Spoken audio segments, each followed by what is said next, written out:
Greetings from Snake Mountain Boat Works on Wednesday, February 7, 2024. Yep, we're back with our 1966 Chris-Craft Cavalier, the 16-foot model, not the 18 or the 22, as some people have challenged.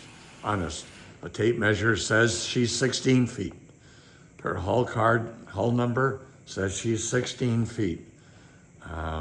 So there's no way I can stretch her to 18 feet. But today is a much happier video than yesterday.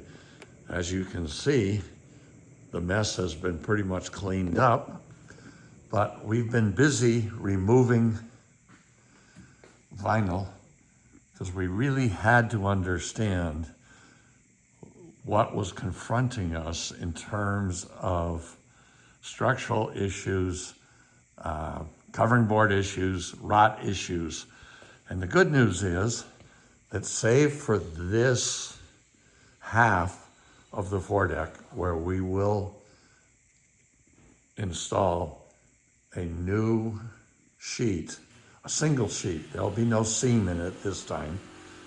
It'll be as it was originally, as you can see on starboard. It'll be a single sheet of Aquatech plywood that is 3/8 of an inch thick to match what is on starboard. We are not particularly excited about trying to find a source for craft-backed sheeting, which wasn't really plywood to begin with and certainly isn't marine plywood. But here's the good news. Everywhere we were really worried. This section yesterday was still bubbling water. We're going to have to give it time to dry out. But the good news is that it is solid. The edge of it is solid on both sides. There's a little bit of fairing we'll have to do so that the vinyl sits properly. Right here on this corner and also in the other corner, you can see we'll have some Dutchman work to do. I think we'll probably excise a chunk here and put in a Dutchman to replace this. And as well, we'll do something here because this is not in very good shape. So there's a little work to do here. Some there, Dutchman there. The aft deck is, as with the covering board, the aft deck is solid. This trim piece, the same. Everything down here is that same material, but we still haven't gotten the boat turned over so that we can really inspect below the waterline. Here, as with the port aft corner, you can see the starboard aft corner is really a hurting puppy. So we'll excise in here. We'll probably excise right here, take this chunk out, and of course everything we do is surgical, and we will replace it with Dutchman repairs. You see, this water just got in here and sat. But here's the starboard covering board and the starboard foredeck. So that's all solid. Basically, we need to clean everything off, fill all the countersink holes, and we'll most likely replace quite a few of these fasteners because they're green. A lot of them break as soon as you try to release them, but that's okay. We can put in additional fasteners. and filled those countersinks. We'll use 3M Premium Marine Filler to fill the countersinks, not wooden bones. The surround above the dashboard is really in excellent shape. Look at how nice and crisp the edge of this plywood is. It's going to be fine. Of course, it gets wrapped in vinyl. And then yesterday we wondered about this support plank that runs beneath the gunnel on the interior edge of the gunnel. Guessing that it was painted, but it's not, it's vinyl.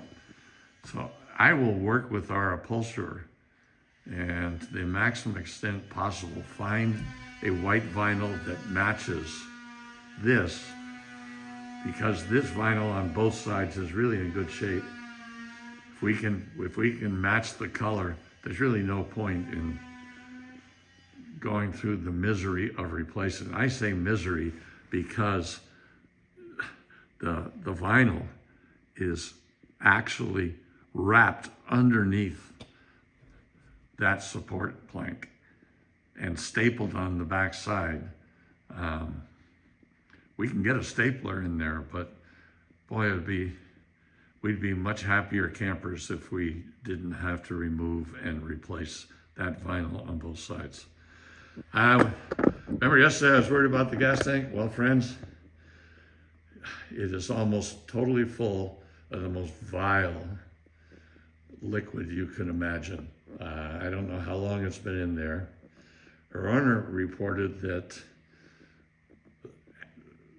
when the marina where this boat was being kept tried to start the engine, they couldn't. Well, we know why. That stuff, I think you could probably throw a match in there and it wouldn't do anything.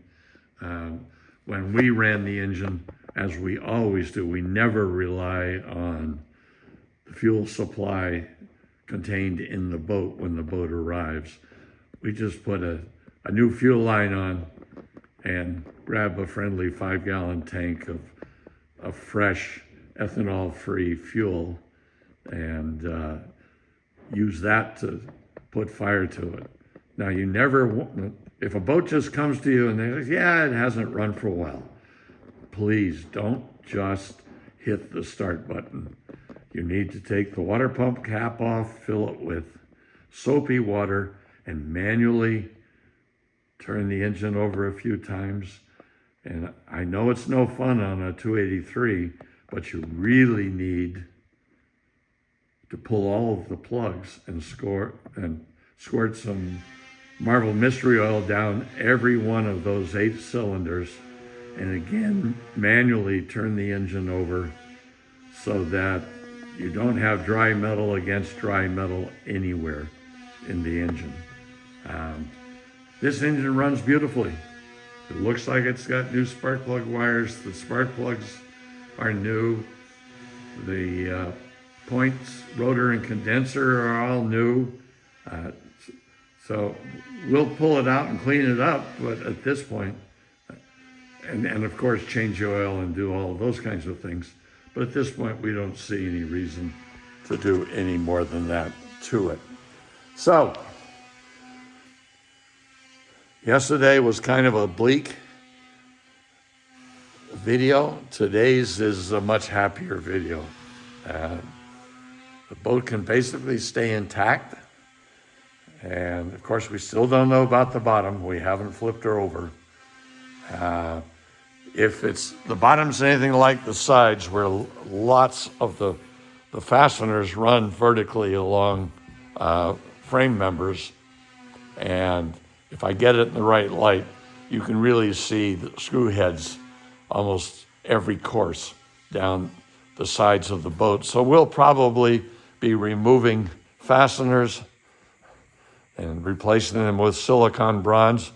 All the ones we've taken out so far are some sort of soft brass, and they just don't last, and they've turned all green. So that's our update. our happy update on our 1966 16-foot Chris-Craft Cavalier runabout. Thank you so much. Bye-bye for now from Snake Mountain Boat Works.